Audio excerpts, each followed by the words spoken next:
sekarang ini kartu Anies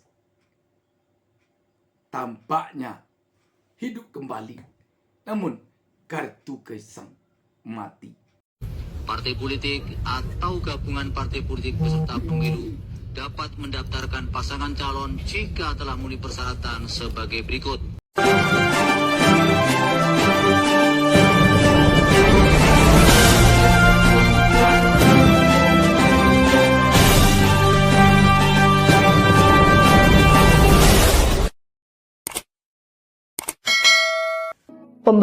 Dalam pokok permohonan 1, mengabulkan permohonan para pemohon untuk sebagian.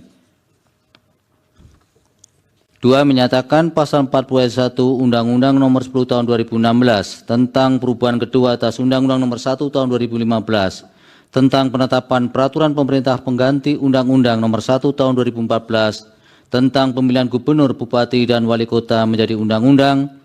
Lembaran Negara Republik Indonesia tahun 2016 nomor 130, tambahan Lembaran Negara Indonesia, Lembaran Negara Republik Indonesia nomor 5898, bertentangan dengan Undang-Undang Dasar Negara Republik Indonesia tahun 1945 dan tidak mempunyai kekuatan hukum mengikat sepanjang tidak dimaknai. Partai politik atau gabungan partai politik peserta pemilu dapat mendaftarkan pasangan calon jika telah memenuhi persyaratan sebagai berikut. Untuk mengusulkan calon gubernur dan calon wakil gubernur. A. Provinsi dengan jumlah penduduk yang termuat pada daftar pemilih tetap sampai dengan 2 juta jiwa. Partai politik atau gabungan partai politik peserta pemilu harus memperoleh suara sah paling sedikit 10% di provinsi tersebut. B. Provinsi dengan jumlah penduduk yang termuat pada daftar pemilih tetap lebih dari 2 juta jiwa sampai dengan 6 juta jiwa, partai politik atau gabungan partai politik peserta pemilu harus memperoleh suara sah paling sedikit 8,5% di provinsi tersebut.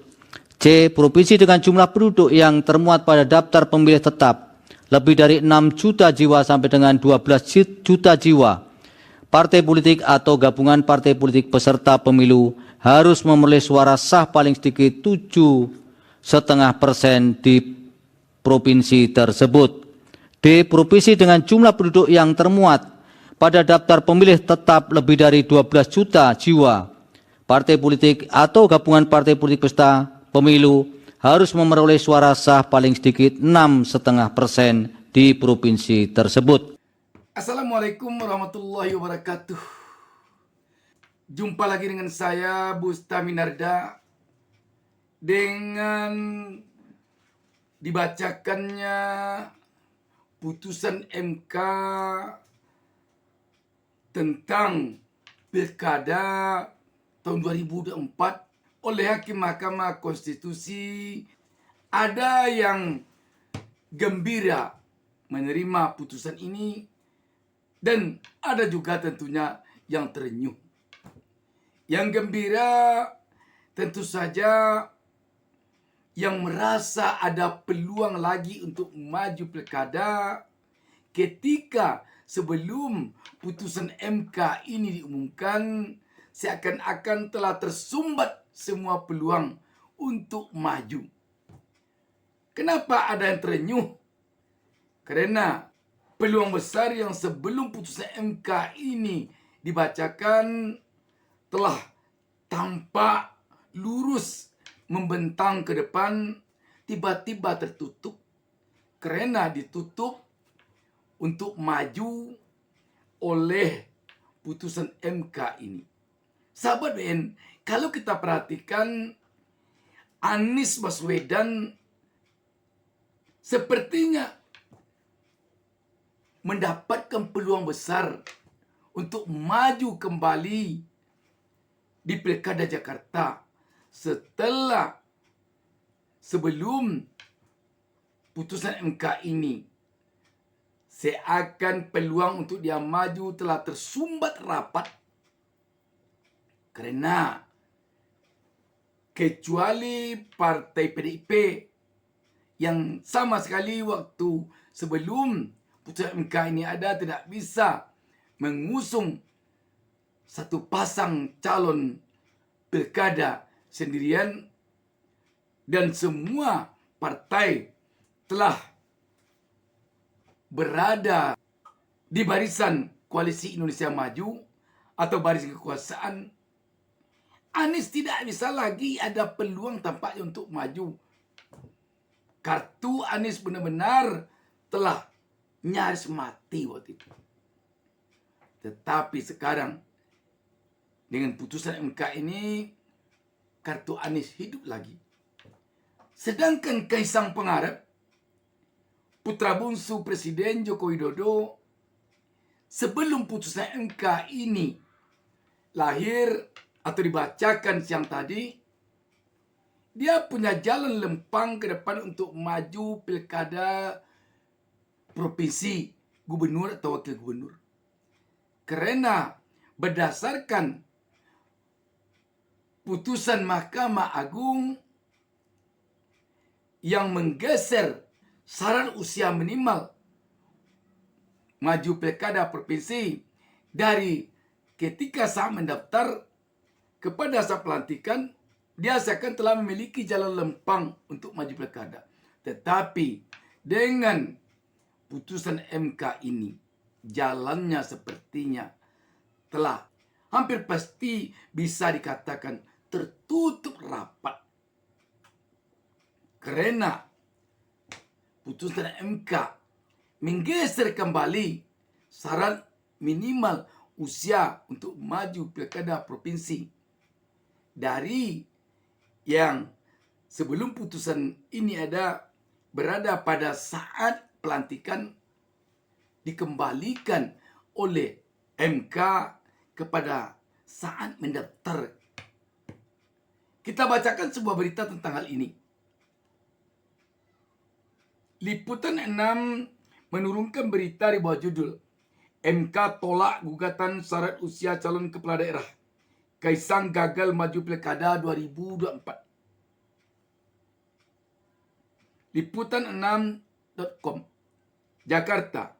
Mahkamah Konstitusi MK menolak gugatan nomor 70/PUU strip 22 Romawi garing 2024 yang diajukan oleh mahasiswa UIN Syarif Hidayatullah Jakarta, yakni Al-Fahrur Rozi, dan mahasiswa Podomoro University Anthony Lee. Dalam amar putusan, majelis hakim menegaskan syarat usia calon kepala daerah dihitung sejak penetapan yang bersangkutan sebagai calon kepala daerah oleh KPU. Persyaratan usia minimum harus dipenuhi calon kepala daerah dan calon wakil kepala daerah ketika mendaftarkan diri sebagai calon, ujar Wakil Ketua MK Saldi Isra dalam sidang pembacaan putusan di Gedung MK Jakarta Pusat Selasa 20 bulan 8 2024. Menurut Saldi Isra, titik atau batas untuk menentukan usia minimum dilakukan pada proses pencalonan yang bermuara pada penetapan calon kepala daerah dan calon wakil kepala daerah.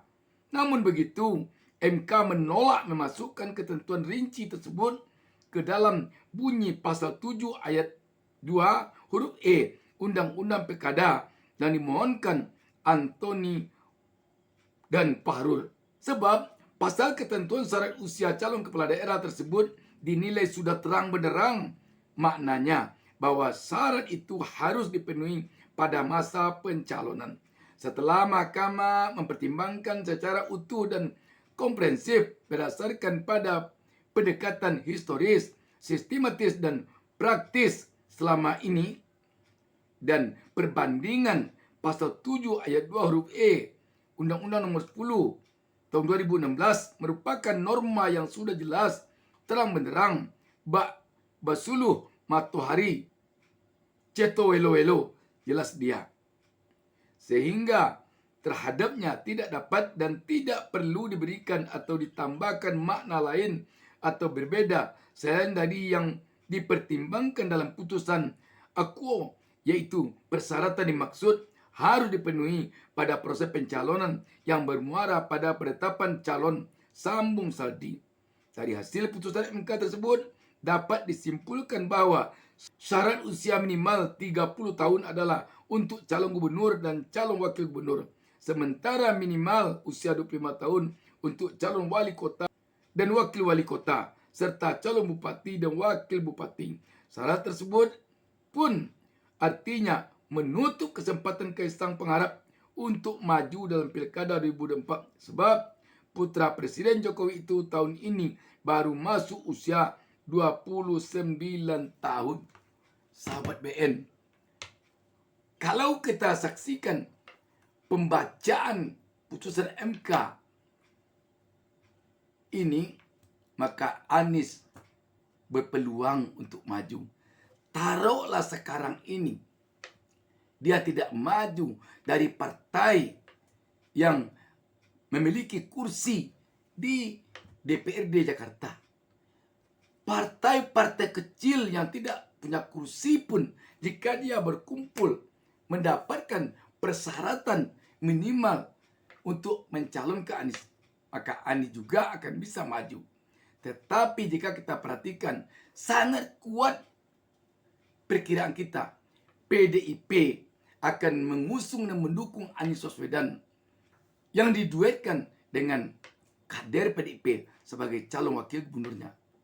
Dan bukan tidak mungkin juga PKS akan menarik diri kembali dari pencalonan RK Suswono dan kembali mencalonkan Anies Baswedan pada Pilkada Jakarta 2024 ini.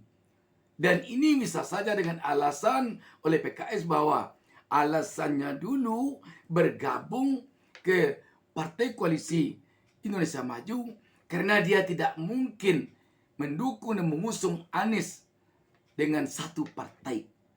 Karena sebelum MK membacakan putusan tadi, PKS tidak bisa mengusung satu pasang calon. Tetapi sekarang dia bisa. Dan jika PKS kembali menyadari betapa kecewanya pemilih dia ketika PKS meninggalkan Anies mendukung RK, maka jika itu disadari oleh PKS, kita yakin PKS akan kembali mencalonkan Anies. Sebab para pendukungnya akan kecewa. Kekecewaan pendukung partai PKS ini bukan tidak mungkin akan diluapkannya pada pemilu 2029 nanti. Sebab luka yang dirasakan oleh pemilih atau kader PKS akibat dia tidak menerima aspirasinya untuk mencalonkan Anies belum akan sehat, belum akan berhenti tetesan darahnya ketika pemilu 2029 tiba nanti. Waktu 5 tahun ini bukanlah lama untuk mengobati luka hati rakyat ketika dia dikecewakan oleh partai yang selama ini didukungnya. Sahabat BN, sekali lagi kita melihat sekarang ini kartu Anies tampaknya hidup kembali. Namun kartu Kaisang mati. Demikian, wassalamualaikum warahmatullahi wabarakatuh. Jangan lupa subscribe, jangan lupa